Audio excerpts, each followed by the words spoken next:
परीक्षित महाराज कौन है? तो जजमान जी हैं और श्री सुखदेव जी गुरु के रूप में हैं। तो सुखदेव जी का विदाई कर रहे हैं, विविध मांगलिक सामग्री ला करके चंदन लगा रहे हैं, माला पहरा रहे हैं, आरती कर रहे हैं, फल मूल कपड़ा भेंट कर रहे हैं, वस्त्र दान कर रहे हैं। परीक्षित महाराज गुरु जी का विदाई हो रहा है, भागवत का विश्राम हो गया है। उसके बाद अंतिम में श्री सुखदेव जी परीक्षित महाराज से विदा होकर के अन्य माताओं के साथ वहां चले गए।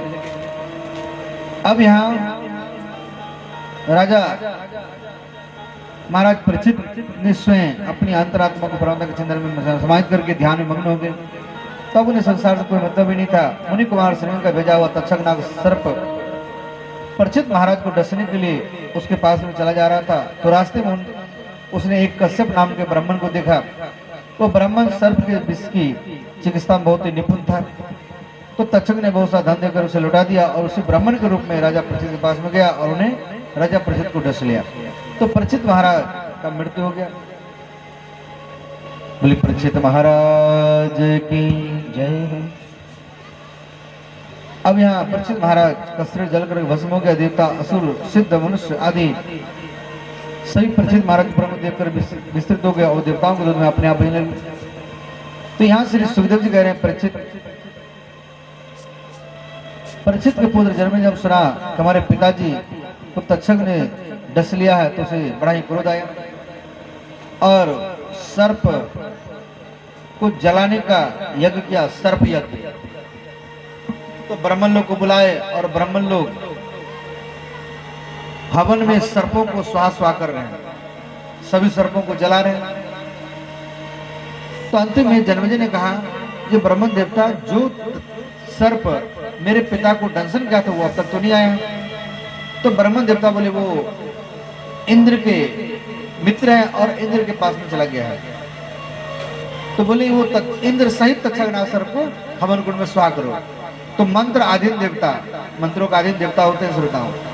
ब्रह्म लोग मंत्र उच्चारण करते हैं, देवता को वहां आना पड़ता है।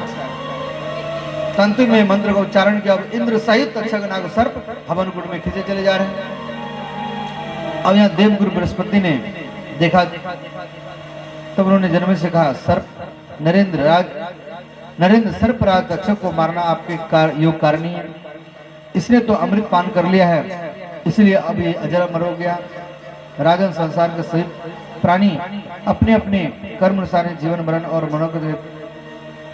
मनोत्तर गति प्राप्त करते हैं और कर्म के अतिरिक्त और कोई आपको दुख सुख दे नहीं सकता है। उसके बाद में देवगुरु बृहस्पति देवगुरु की बात को जन्म ने सम्मान स्वीकार किया और उसके बाद में